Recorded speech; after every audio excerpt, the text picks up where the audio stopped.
My name is Emily Weiler. I'm the training director for the Montana Public Health Training Center. We are really excited to have Carl here today to do this presentation on suicide in Montana.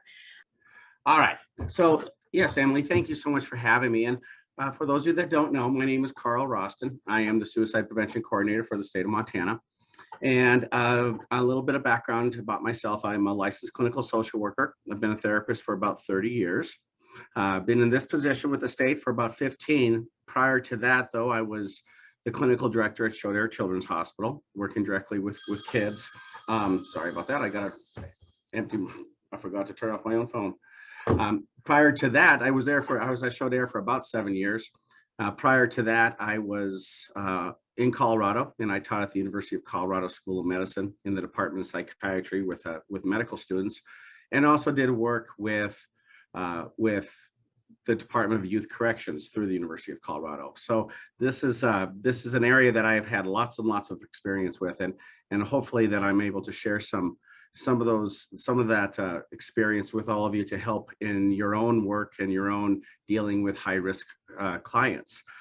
So a little bit about what we're going to cover today. We're going to start off talking a little bit about data, because suicide is a complicated issue. And a lot of times people don't understand the issue, and data allows us to get an idea, to kind of form a picture of the issue. And so one of the things that I do is I review every suicide that occurs in the state of Montana.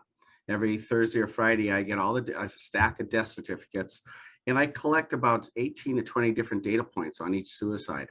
And it really allows me to kind of form a picture of the issue, understand the demographics, the at-risk populations, but most importantly, it allows me to kind of paint a picture of what we need to do as far as interventions.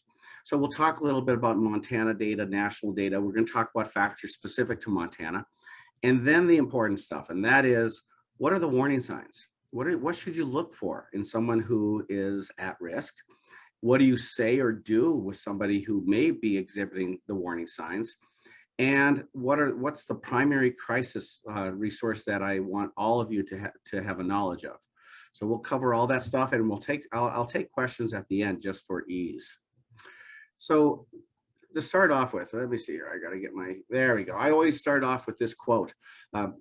And I do this because if we just focus on suicide prevention, we're going to miss the boat. Suicide is the end result of a much bigger issue, and that's usually undiagnosed, untreated mental health issues, and especially depression. And this is an issue that is a major factor in Montana, but it's not just Montana or even the US, worldwide. By 2030, the World Health Organization is saying that depression is going to be the #1 health issue in the world. That's less than 8 years away. So when we talk about the national numbers, let's start with the national stuff first, and they're always about 2 years behind. Each year in the United States, we lose approximately 46,000 people to suicide. It's now the 10th leading cause of death in the US. That equates out to being about 129 a day, 1 every 11 minutes. Now, a number I want you just to kind of keep in the back of your head is at 13.95. Let's just round it up to 14 for ease. But 14 per 100,000, that's the national rate of suicide.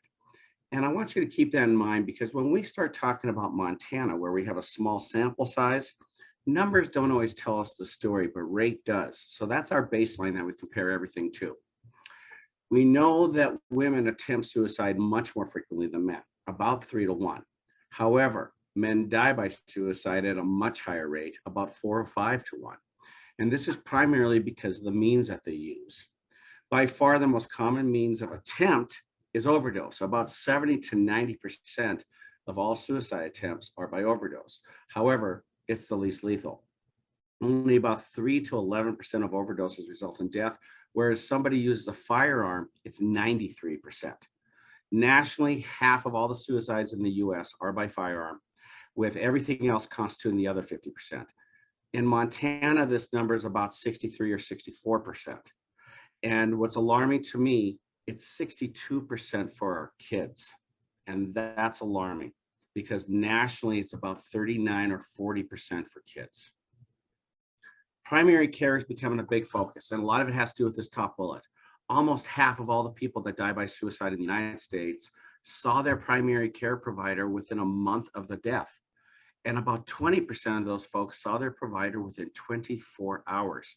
Now, the reason why this is especially alarming is we also know that a majority of the people that die by suicide gave warning signs, and we are missing them, including our primary care. There's also recently been a very strong correlation found with chronic pain. Nationally, about 20 to 30% of the people that die by suicide have issues of chronic pain. Montana, that number is about 35%. And if you're a veteran, 53% of our veteran suicides had issues of chronic pain. Among young kids, we are unfortunately seeing a rise as well. Under the age of 14, each year we're getting closer and closer to about 600 kids under the age of 14 who die by suicide. The youngest in the US was an 8-year-old. In Montana, that number is an 11-year-old, but I am starting to see more and more 11 and 12-year-olds. Among young people, 15 to 24, nationally, it's the second leading cause of death in the US. Each year, we lose more than 6,000 young people to suicide.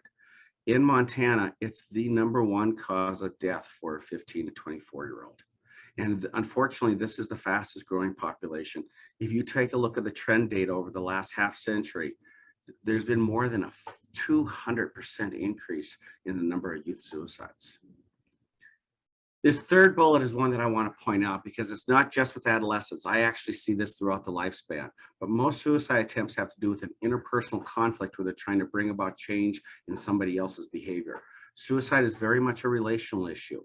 And probably about 80% of the suicides that I review, there's some type of interpersonal conflict that has occurred, sometimes minutes before the suicide.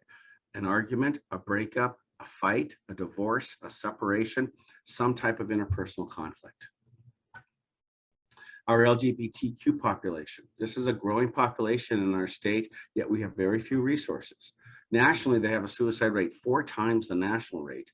And once again, that relational component. If you take a look at that third bullet down, if they are rejected by their families, the rate goes up by more than 8 times. College students, it's the second leading cause of death for a college student in the United States. Each year, we lose more than 1,100 students to suicide, more than 24,000 attempts. No different in Montana. We just had a suicide at U of M last week. Last semester at MSU, there were 3 on campus, and we've experienced it at our smaller campuses as well. Among our veterans, each day we lose 17 vets in the United States to suicide. That's about 1 every 24, about 84 minutes. Now, this is a really drastic rate when we talk about the death among suicide by veterans. Nationally, the rate is 31.6 per 100,000. Remember, our baseline is 14. Now, Montana, that rate is 69 per 100,000. So it is significantly higher. It's double the national rate for the same population. The highest risk group are our young vets, 18 to 29. However, we are now starting to lose more and more older vets. They're now saying we've lost more Vietnam veterans to suicide than were killed in action. There were 59,000 killed in action. And among the elderly, each year we lose more than 9,000 elderly folks over the age of 65 to suicide. This is predominantly an issue with elderly men, who constitute about 85% of the elderly suicides. Now, Montana. As most of you know, we have one of the highest suicide rates in the country, and this is not new. We've been in the top 5 for the last 40 years. Matter of fact, if you go back to 1918, when the Office of Vital Statistics was created, Montana has been a top tier state for suicide for more than 100 years. 2020, we were number 3 in the country. We had 300 suicides for a rate of basically 26 per 100,000, almost double the national rate of suicide. So why Montana? Well, it's not just Montana, it's our region. States in red are the top 10 in suicide. Right? What's important to understand about the issue of suicide is that it is a multi-factored issue. And in the Rocky Mountain region, we have a perfect storm as far as all those factors happening at the same time. States like West Virginia and Oklahoma usually aren't in the top 10. They had a bad year. But this Rocky Mountain region, this is every single year, and it goes right down the Continental Divide, pretty much from Alaska, then down to Wyoming, Montana, Colorado, New Mexico, Utah, Idaho, right down that Continental Divide. So what are those factors? What are the factors, especially for Montana? Well, part of it is our location. We are a northern state, which means we get less sunshine. What do we get from the sun? Vitamin D. Vitamin D deficiencies are correlated with an increased risk for depression. And what a lot of people don't realize is where we're located nationally, you can't get enough sunshine naturally to give your body the amount of vitamin D it needs. The majority of people in Montana have vitamin D deficiencies. And it doesn't matter whether it's a sunny day or not, it's the angle of the sun. When we talk about the highest risk groups for suicide in the country, Montana has an abundance of all of them. We have the we have the second highest concentration of veterans in the nation. More than 10% of our adult population are vets. We have a large American Indian population with 8 reservations and a large urban Indian population. And the one that we have the most of is a bunch of middle-aged white guys. We got plenty of those around. Remember, Montana's about 90% Caucasian. We also have major issues with alcohol. It's our favorite coping strategy. And every year, Montana's in the top 5 in alcohol consumption per capita, alcohol-related death, and DUIs. The correlation, nationally, about 20-25% of people that die by suicide have alcohol in their system at the time of their death. Montana, it's about 43%.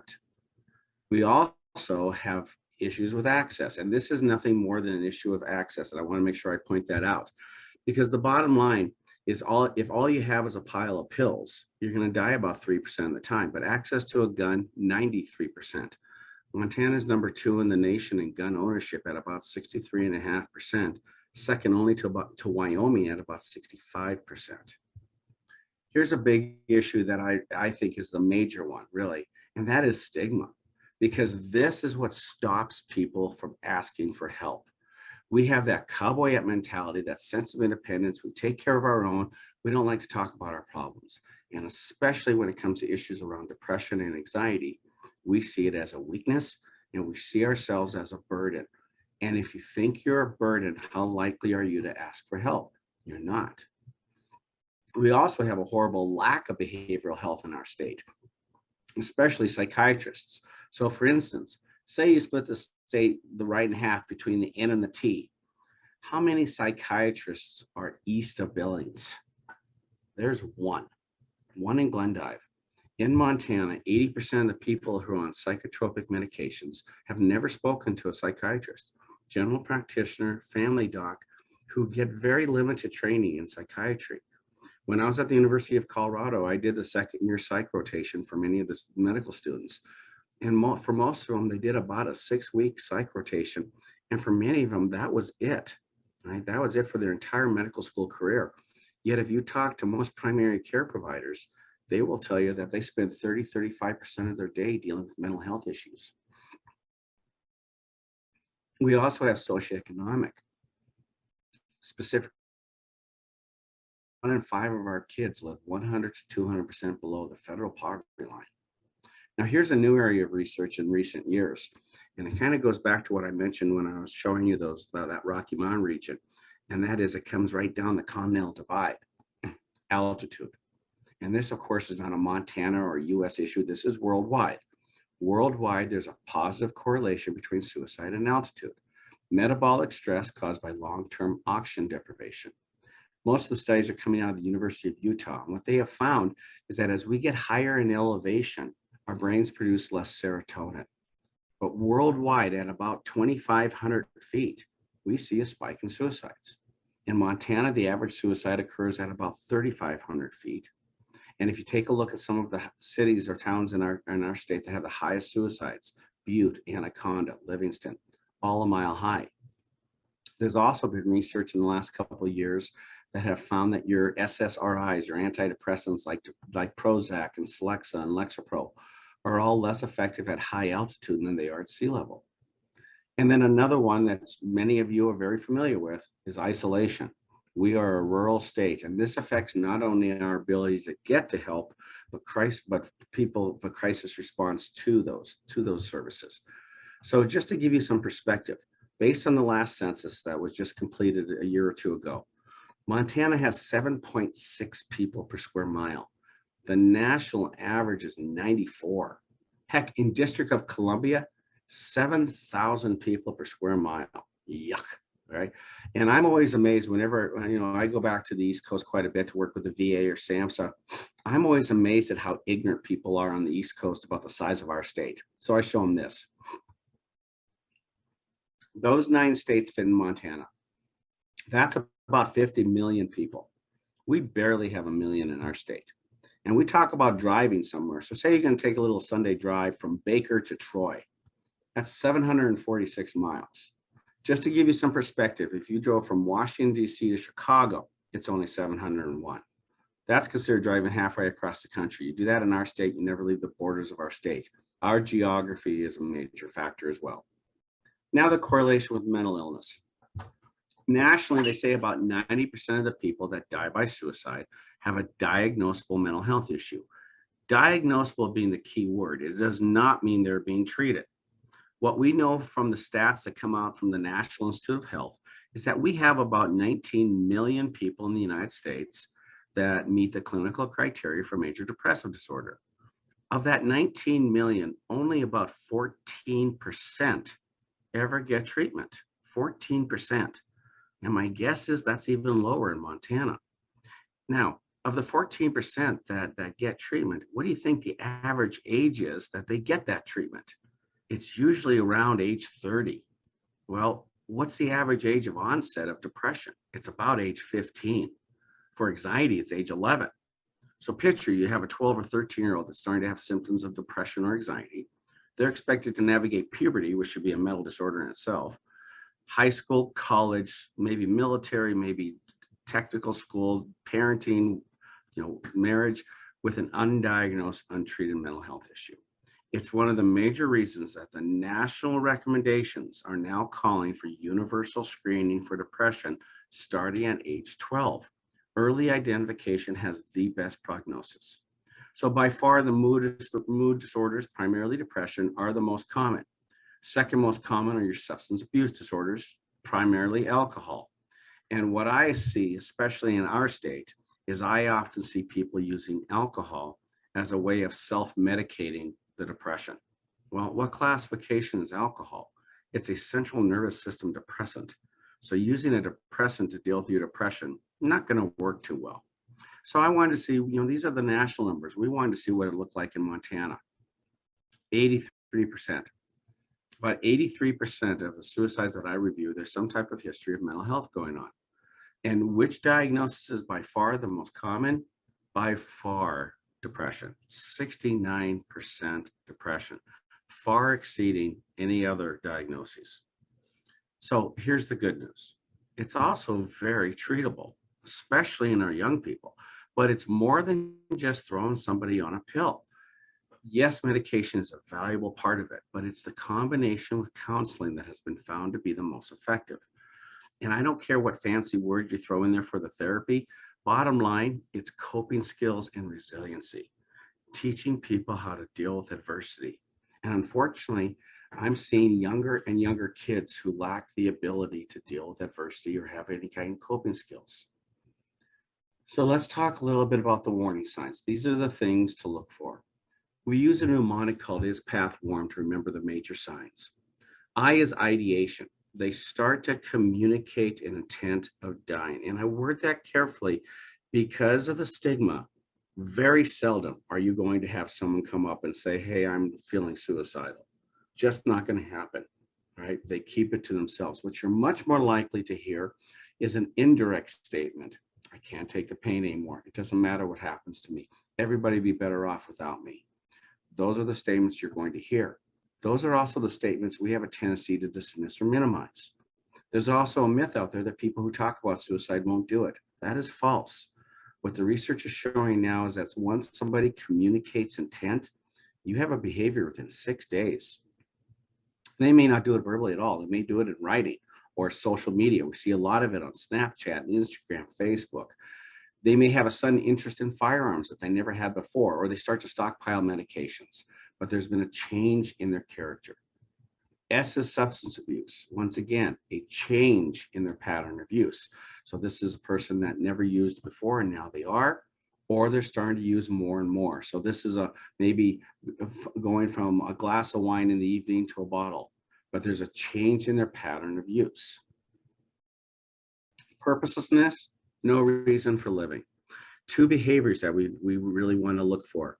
One, giving away prized possessions. And it's whatever's of value to the person, jewelry, clothes, money, art, music, but they start to give away prized possession. It's of interest. There was a research done by Scientific America a couple years ago where they're now suggesting we need to start training at animal shelters and kennels because the number of people that are dropping animals off and not making arrangements to pick them up. And another piece under this, under purposelessness, is a deterioration in personal hygiene. They stop taking care of themselves, right? And remember, it's out of character. So we're not talking about the kid who's always been a slob. They didn't used to be this way, and now they've stopped taking care of themselves. A is anxiety, agitation, difficulty concentrating, lapses in short-term memory. So this is the person who starts to miss meetings or starts to miss deadlines, and it's not like them. It's out of character. And sleep. Sleep is an important one we always want to take a look at. And it's any change in sleep. In other words, we often think of someone who's depressed as that they sleep all the time, and that could very well be. But many times with adolescents and young adults, we see an agitated sleep, trouble falling asleep, trouble staying asleep, waking up many times during the night, waking up early, and they're tired. And there's often a sense of being trapped, feeling trapped. Most of us don't understand what it's like to have major depression. Probably the best way I can explain it is think of it as an emotional migraine. It's overwhelming. It's all consuming. They can't see past the pain. They just want the pain to end.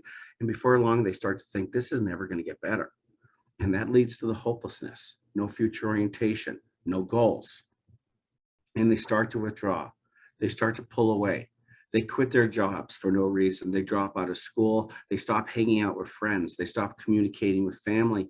They stop doing the things that they usually find pleasurable.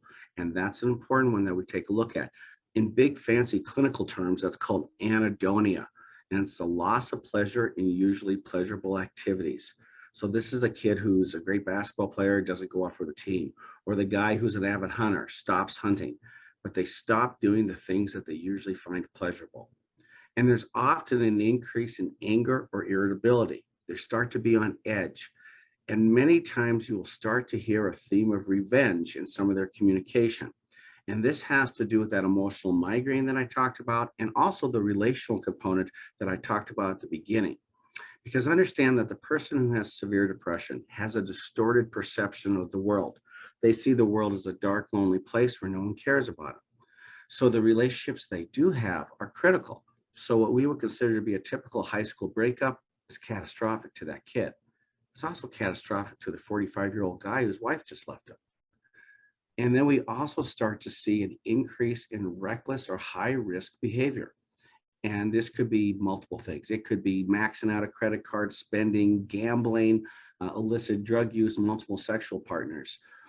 Of interest, what we often see in Montana is reckless driving and road rage.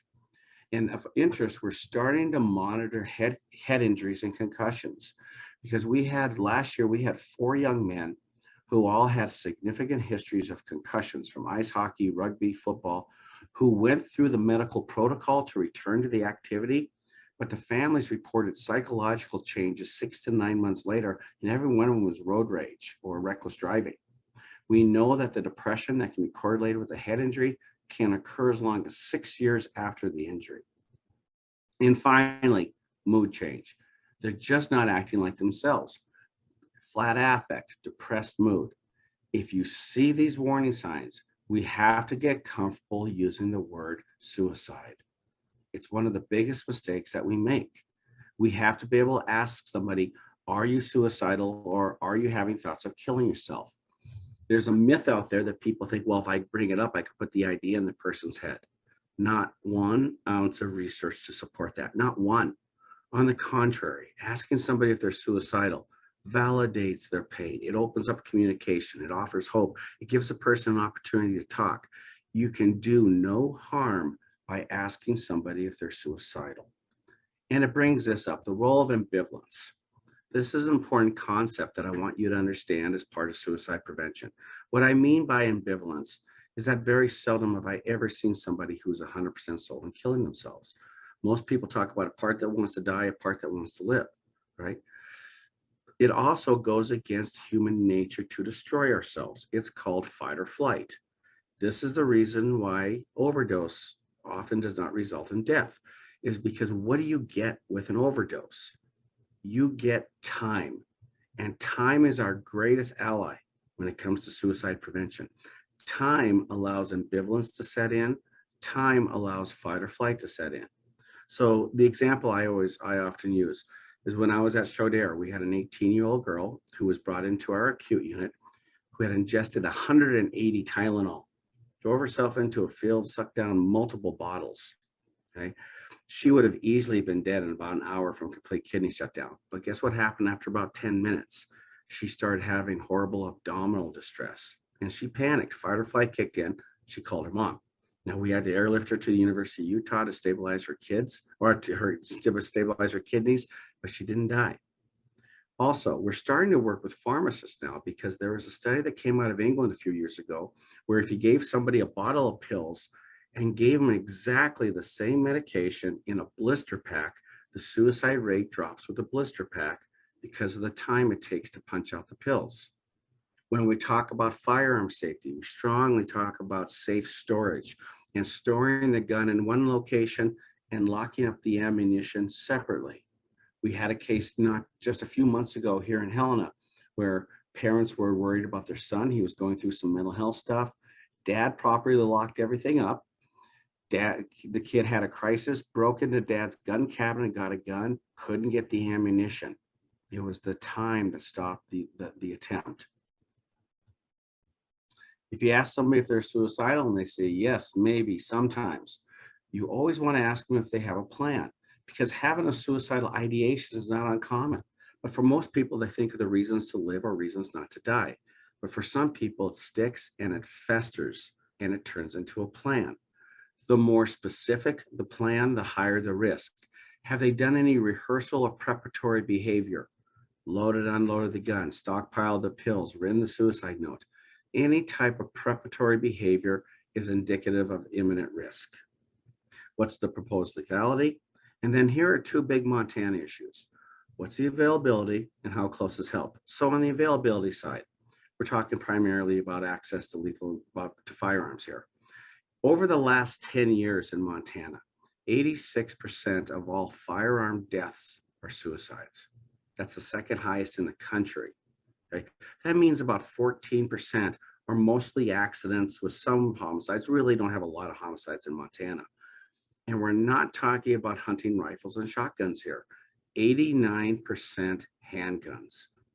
What is an 11-year-old doing with unsupervised access to a handgun? That's a question we have to start to ask. And the proximity, how close is help? This goes back to our geography. So one of the things that I also do is I teach at the Law Enforcement Academy. I train all the officers when they go through. And I'll work with some of these county sheriffs and they'll tell me that depends on where the call comes from. There's an hour and a half or 2 hour response time to a 911 call. That's a problem. Intent is one that I want to spend a moment on because I want you to understand this. Intent is actually part of the legal definition of a suicide attempt. What did the person think would happen as a result of their behavior?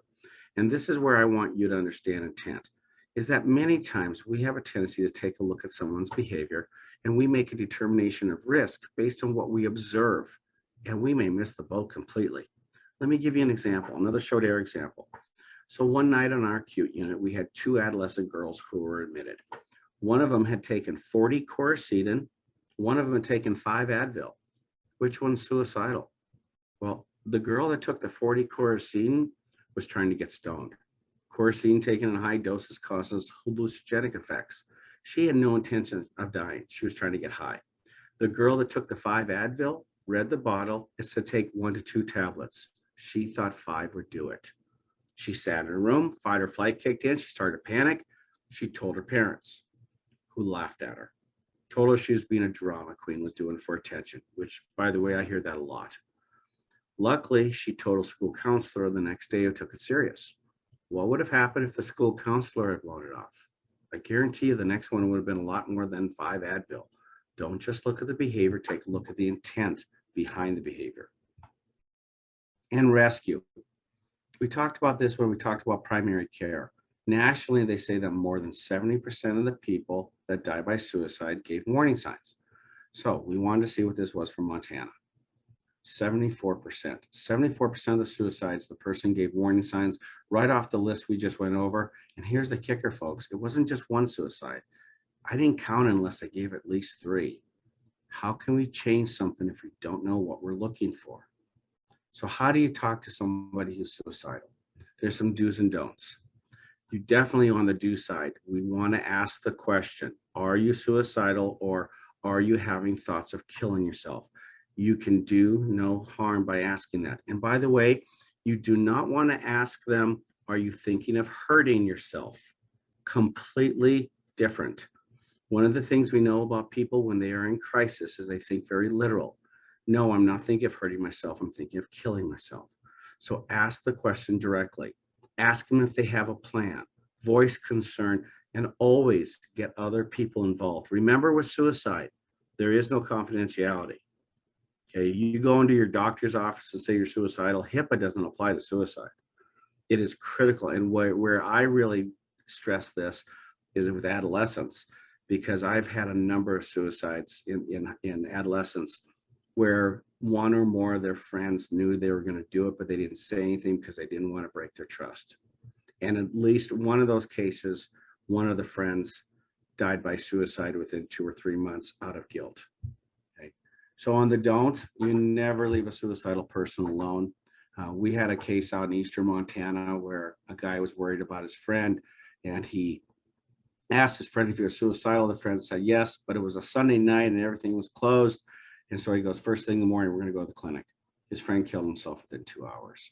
So you never leave a suicidal person alone. You don't be sworn to secrecy. You don't assume they're just venting or having a bad day. So tips for asking the question.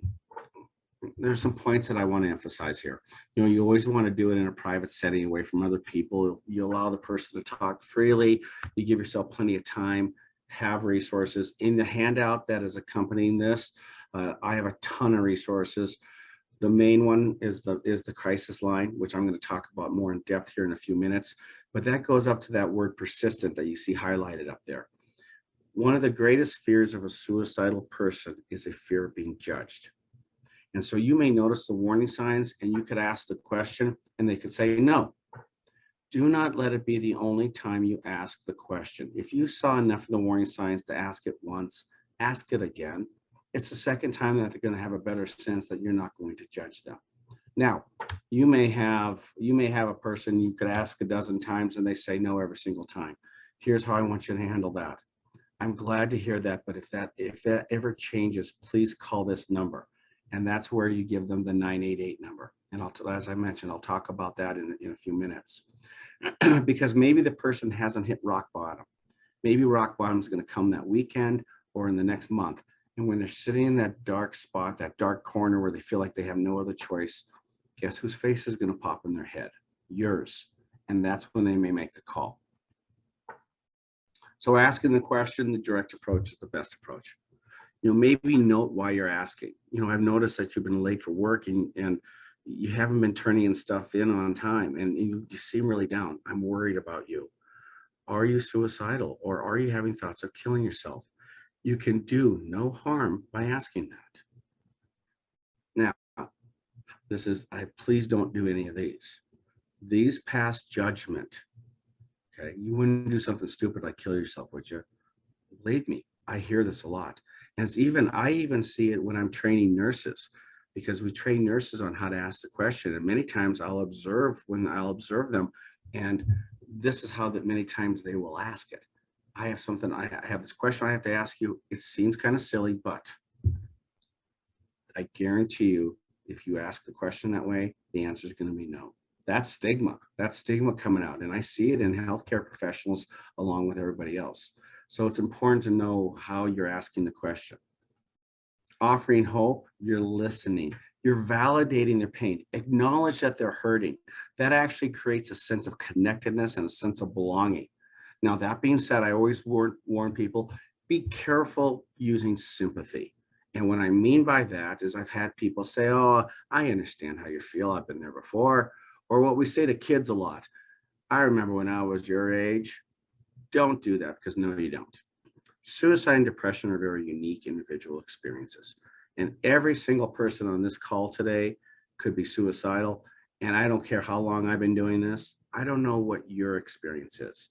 So the best thing we can often say is, hey, I don't know what you're going through, but I want to help me understand. That's empathy, completely different. And then you're saying something like this: hey, I don't want this to happen. Let's go talk to somebody. No, I'm not going to leave you alone. No, I'm not going to keep it a secret. And it's perfectly fine for you to say, hey, I'm not a mental health expert, but there are people that are. I'll go with you.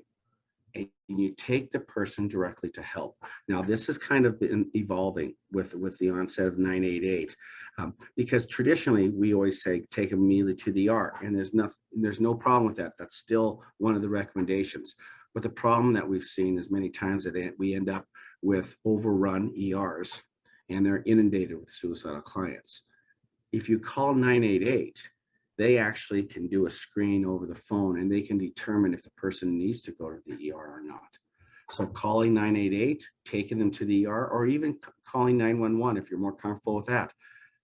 Officers are all trained on how to do suicide risk assessments. And finally, I want to just talk a little bit about the crisis resource, because this is a very, very valuable resource, especially in our state. As many of you know, we have recently changed to 988. It was 800-273 talk before that, but July 16th, nationally, the number was switched to 988. And this is the national crisis line. In Montana, if you call it from Montana, it stays in state a majority of the time.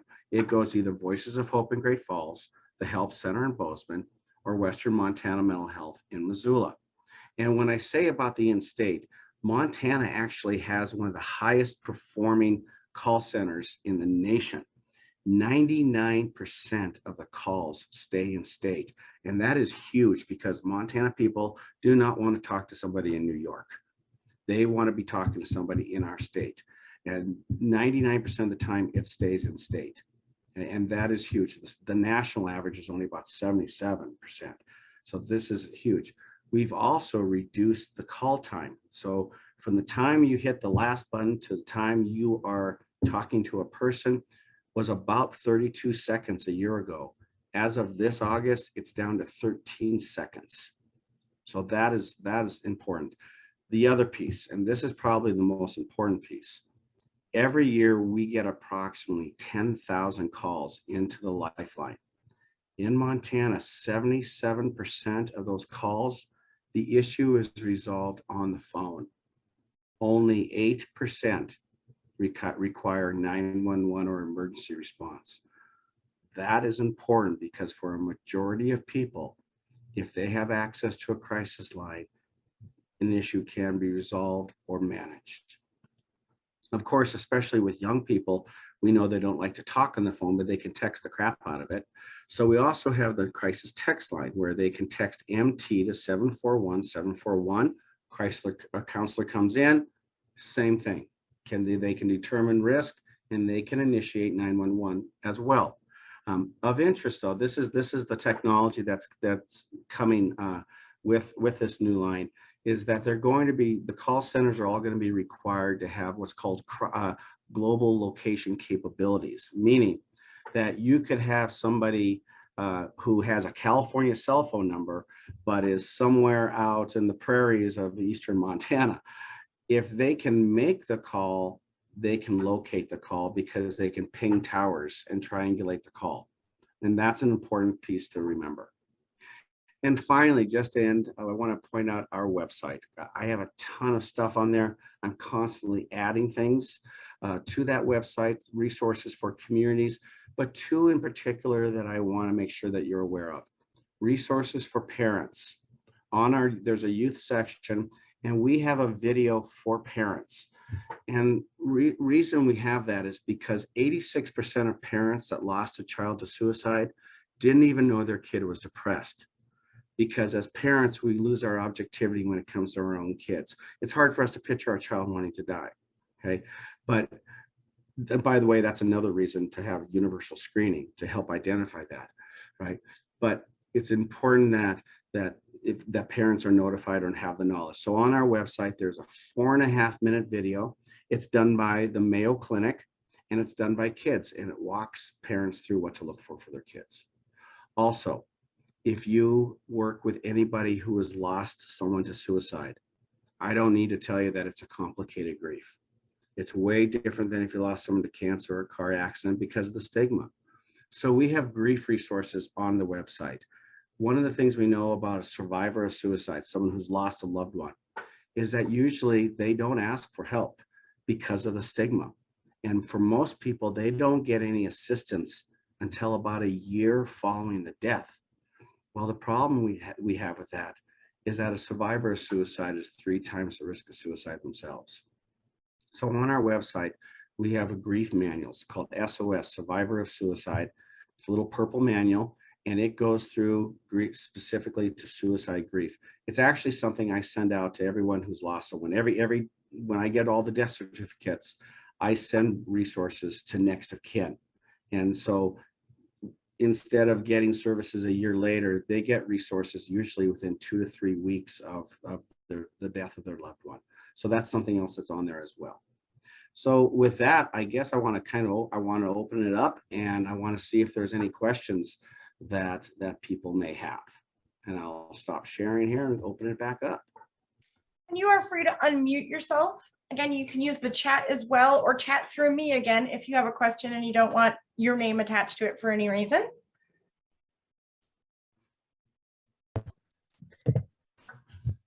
Hi, thank you so much for the information, Carl. That was very informative. I have a quick question about any trends or patterns you see in adolescent suicide throughout the year. Are there months that are, or it spikes for adolescents? Yeah, it's not different. The spikes are not different for adolescents than they are for everybody else. It's, there's a myth out there that always happens after the holidays type of stuff. Actually, where we see spikes is change of seasons, spring and fall, which unfortunately today's the first day of fall. I'm a little worried. We'll see. If they don't really know the reason for that, one theory that is probably a pretty good one is our brains go through neurological changes during change of seasons, and it actually affects our serotonin level. So there's that. There's also the theory of, especially coming into the spring, where a lot of times people are depressed during the winter, and they're thinking, okay, I just need to hold on until we get to spring, and then spring comes and everything's still the same. And so there's a sense of hopelessness, or even coming out of summer into fall, where there's just a dread of a long winter. We're not sure. We're not sure the exact reason, but we do know that usually it's change of seasons. Okay, thank you. You bet. Any other questions? Carl, I have a question for you. I don't know if you have statistics on this, but I've heard from some friends that if, let's say, a person who is struggling with this goes to the ER, talks to someone on the phone, gets that evaluation done, there's a fear from their friends that they might be such a smooth talker, so manipulative, so good at that whoever they're talking to isn't going to realize the actual extent of how suicidal they are. Is there any statistics of like someone who has sought help, did not go to get emergency assistance, and still committed suicide?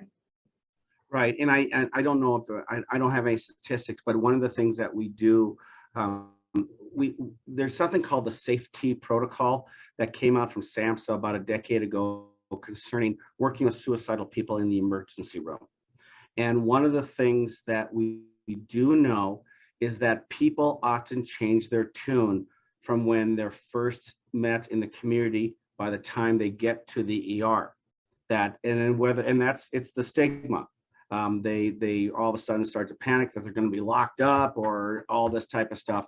And so there is a lot. And one of the things that we train when we train first responders is to get collateral information from either, if it's an EMT, firefighter, law enforcement, if a person brings a person to the ER, to get collateral information. We are also starting, there's a push right now that we're training first primary care folks in what's called suicide safe care. And that's how to do a risk assessment, a depression screen, a suicide risk assessment, safety planning. And part of it is the suicide risk assessment, where we're starting to train EMTs and first responders, because then they can do an assessment when they first arrive at the scene, and they can provide information to the ER nurse who's handling the admission, because a lot of times people will change their tune. So having, it's called the Columbia Suicide Severity Rating Scale, and it provides a continuity of care in some ways from the time they're first seen in the community to the time that they're seen in the ER. But we do know that people often do change their tune, and that should be taken into account and almost expected. Okay. We also had a question in the chat that was anonymous. What can we do about burnout providers who have lost their empathy? That's self-care is critical. You know, we talk about safety planning with patients. Safety planning for all of us is critical as well. What do you do in the evening to take care of yourself? And you know, I deal with this a lot. I've worked with a lot of the graduate programs and have been a faculty kind of a intern, you know, intern supervisor. And I really encourage people that they have to have, can they leave it at work at 5 o'clock when they get off? And what are they doing in the evening? If, you know, exercise, connecting with people, doing the things that you enjoy, it's essential that people come up with lists of things of safe care or self-care that they have, because otherwise people will get burned out. And I've been doing this for 30 years, and I will tell you that I early on developed the ability to not take it home. It's one of the few places where it's okay to say it's just a job. It doesn't define who I am. And I'm a big believer in practicing self-care in the evenings and on weekends and not taking it home. If you don't do that, you won't last. You will burn out. So I really encourage people to come up with their own self-care plan. Thank you, Carl. There was a question of, is there any education or presentations for our junior high and high school students on this? Oh, absolutely. We have a lot of programs for them. For one thing, we work closely with OPI to provide training to teachers, so that and not just teachers, custodial staff, school lunch ladies, bus drivers, coaches. That's critical. But we have a number of programs that we strongly encourage for our schools. Starting in an elementary school, there's a program called the PAX Good Behavior Game that we strongly recommend in elementary schools. It teaches first and second graders coping and resiliency skills. And it's not suicide prevention per se. It's substance abuse, it's criminal behavior, it's mental health and suicide. We actually have federal funding through an opioid grant to provide the Good Behavior Game to schools. This is a program that that has been shown to be an effective tool 30 years later. All right, when these first and second graders are 33, 34, 35 years old, that has been shown to be effective. If I had my way, I would have every school in the state having this, because many of you also know about ACEs, Adverse Childhood Experiences. The Good Behavior Game is one of the only programs that has been found to mitigate a high ACE score, because one of the things we know about kids that experience trauma is that they have fewer neural pathways. It actually affects neural pathway development. And when kids learn the skills associated with this program, they actually see an increase in neural pathway development. I love this game and this program because unfortunately, most of the stuff I do is triage. This is prevention. Now, that's for elementary. In the middle and high schools, we have a program called SOS, Survivors, School-Based SOS, Signs of Suicide. And it's an evidence-based program for middle schools and high schools that teaches kids what to look for and how to connect to an adult. The thing I like about this program, we've been promoting this program since the day I walked in here 15 years ago. We will provide it to any school that wants it. We have the funding to do that, but they can renew it even through OPI with their Title 4A funds. And the reason I like this program, and I see that Scott Rapson's on this call today. Scott's done a wonderful job with SOS in Miles City. But one of the things I like about this program, not only has it been shown to reduce suicidal ideations, but more importantly, it increases help-seeking behavior by other kids, because kids recognize it in their peers way before we do. Another program that is new in just the last couple of years is called YAM, Youth Aware Mental Health. And this is a program that's coming out of Montana State based on studies that came out of Europe. but this is a resiliency program for high school students that teaches about mental health and also suicide prevention. So yes, we have a number of programs that are geared toward our schools. Awesome. There was another comment. Thank you so much for your incredible work. I just wish there were more resources and a better referral system for post-suicide attempts. When my daughter made her attempt, I was hoping the psych center would be my answer, but they only discharge a person to take care of the mental health concern in an outpatient setting that has to be arranged. It was a disappointing experience for us lucky enough to still have our loved ones. Yeah, that's we are starting to work on community postvention, and there's programs for postvention around schools to reduce what's called suicide contagion. But it's still an issue on for the individual person. Outpatient care is probably the best that we have, and that is to working with a primary or with a behavioral health provider. This is where, though, we can do better when there's a transition, especially from a hospital into the outpatient, and that's the use of safety plans. Safety plans are an evidence-based tool that we train in healthcare, but it is basically an action plan that identifies coping skills, resources, and it's something that gives the person a sense of control. And what we know about anybody that's in any type of mental health crisis, whether it's depression, anxiety, trauma, addiction, psychosis, is that what often pushes them into crisis is a stripping of control, and especially after a suicide attempt. And a safety plan can help give them a sense of control, give them tools that they can use as a transition out of a like a hospital or ER, until they're able to get connected with an outpatient person or outpatient resources. Thank you, Carl. There was another question. You focus mostly on direct intervention for suicidality, but referring back to the Montana risk factors and environment, geographical, political, cultural, that you covered at the beginning, have there been any effective policy, public awareness, health system level campaigns that you've seen? Well, right now, 988 is it. I mean, right is a major one.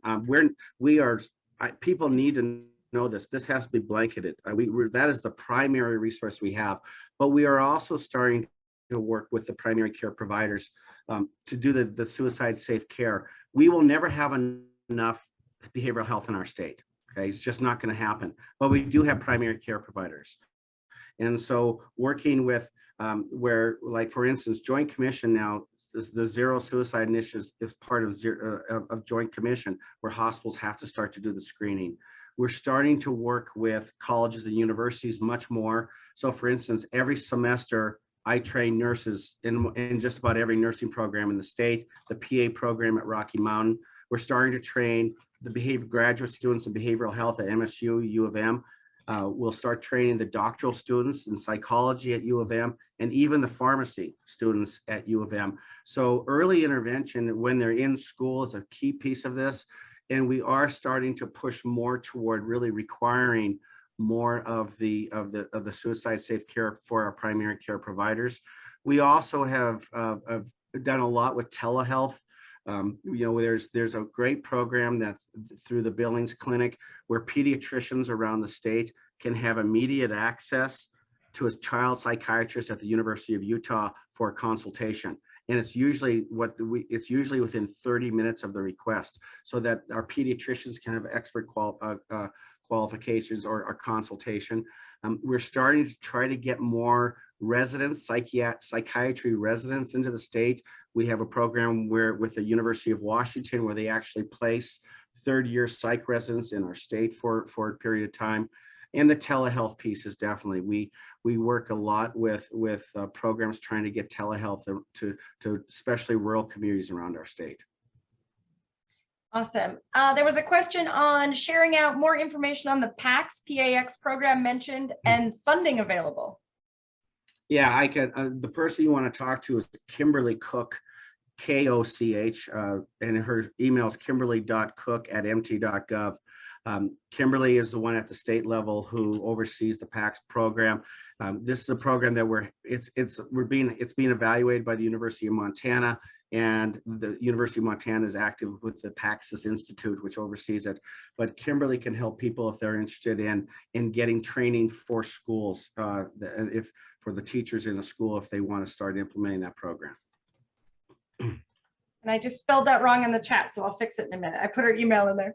There was a question of, is there a comparison of our Rocky Mountain rates with other high altitude areas around the world, like the Andes or the Alps? And if there are Absolutely. significantly lower areas, is there a value in looking at cultural differences? Yeah, I remember that when we're talking about any of the factors, it's a combination of factors. So it's not just altitude, but yeah, if you take a look at some of the worldwide studies that came out concerning altitude, many of the Alps, Peru, a lot of these, the Middle Eastern bloc countries where there are a lot of high altitude, they all have much higher suicide rates, but it's not an individual factor that you can say that's it. Remember, I talked about that perfect storm in the Rocky Mountain region. And that's really the issue. That's where we have to take it. Altitude is one of them. Social isolation, substance abuse, lack of behavioral health, stigma. But it's a combination that really has to be addressed at some point. Thank you so much, Carl. Yes, thank you all for allowing me to have the time with you. Yes. Have a wonderful afternoon, everyone. Thank you.